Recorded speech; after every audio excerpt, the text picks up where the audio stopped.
Season 2 episode 9 start होता है और हमें माइक दिखता है कि वो एक रोड पर होता है। वहाँ वो एक प्लान बना रहा होता है। जब सोलामंका का ट्रक वहाँ आता है तो रोड पर वो नेल्स बिछा देता है। उस ट्रक पंचर हो जाता है और उसका ड्राइवर वहाँ से बाहर निकलता है।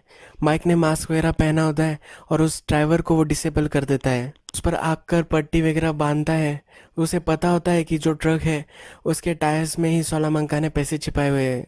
वो पैसे लेता है और अपने गाड़ी के ट्रंक में रख देता है। नेक्स्ट सीन में हमें दिखता है कि अब चक रेडी हो रहा है।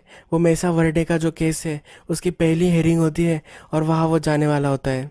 हावर्ड के साथ वो उस हेयरिंग के लिए चला जाता है। वहाँ की जो काउंसिल वगैरह होती है उनसे वो सब एड्रेस वगैरह सब कुछ बोल रहा होता है।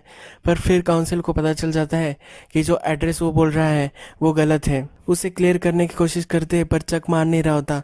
चक बोलता है कि मैंने जो एड्रेस बोला था वही करेक्ट एड्रेस है। फिर मेसावर्डी की जो असिस्टेंट होती है वो बोलती है कि जो काउंसिल बोल रही है वो करेक्ट एड्रेस है। चक ने जो फाइल किया होता है वो रॉन्ग एड्रेस होता है। चक मान ही नहीं रहा होता। फिर काउंसिल उसे बोलती है कि अब हमें फिर से रिव्यू करना पड़ेगा। तुम्हारी जो लोकेशन है वहाँ हमें जाकर फिर से उसे रिव्यू करनी पड़ेगी।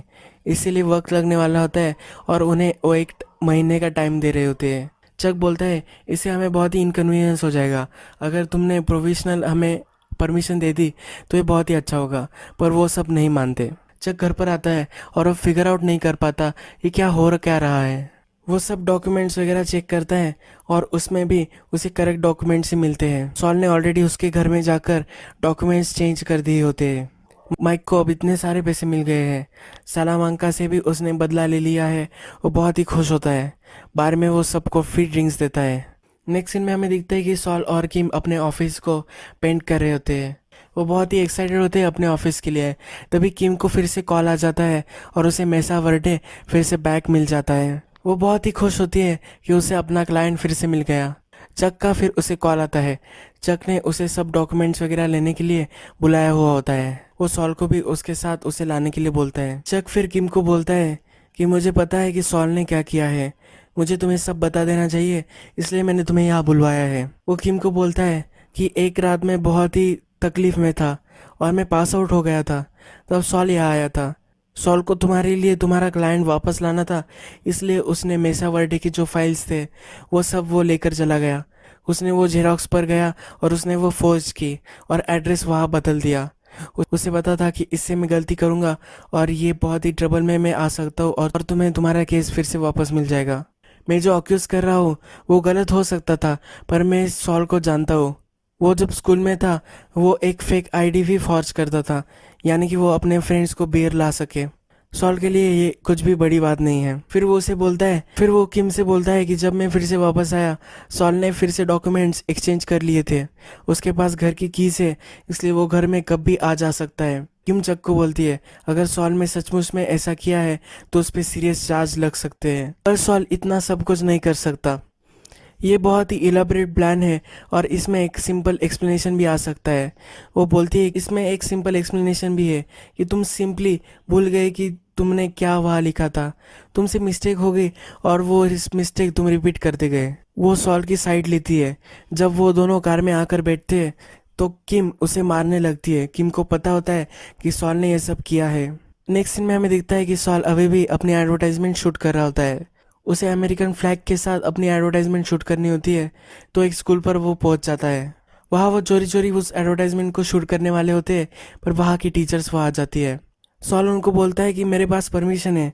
डाउनटाउन पर एक लेडी का वो नाम लेता है। वो कुछ भी स्टोरी मेकअप कर देता है और बोलता है कि हमें यहाँ शूट करने की परमिशन है। फिर वो मान नहीं रही होती तो सॉल बोलता है कि यहाँ एक बड़ा म्यूजिशियन यहाँ रहता था। वो आपकी स्कूल में जाता था। उसके पर हम डॉक्यूमेंट्री बना रहे हैं इसलिए हम यहाँ शूट करना चाहते हैं। फिर वो दोनों वहाँ से चली जाती है। सॉल अपना एडवर्टाइजमेंट ख़त्म कर लेता है। माइक सुबह जब ब्रेकफास्ट पे होता है तो पेपर में देखता है ट्रक ड्राइवर का जो एक्सीडेंट माइक ने किया होता है उस एक्सीडेंट के बारे में पेपर में कुछ भी नहीं होता। उसे नाचो ने एक जगह बुलाया होता है। उस जगह बुलाकर उसे पूछ रहा होता है कि मुझे पता है कि तुमने ये किया है क्योंकि मैंने सब सोचा कि कौन रॉबरी करेगा और सस्पेक्ट को पीछे छोड़कर चला जाएगा। वो उसे सिर्फ कंफर्म करना चाहता है कि माइक पकड़ा नहीं जाने वाला। अगर माइक पकड़ा गया तो वो भी ट्रबल में आ सकता है। माइक उसे बोलता है कि मैंने उस पर आँख पर पट्टी बांध दी थी।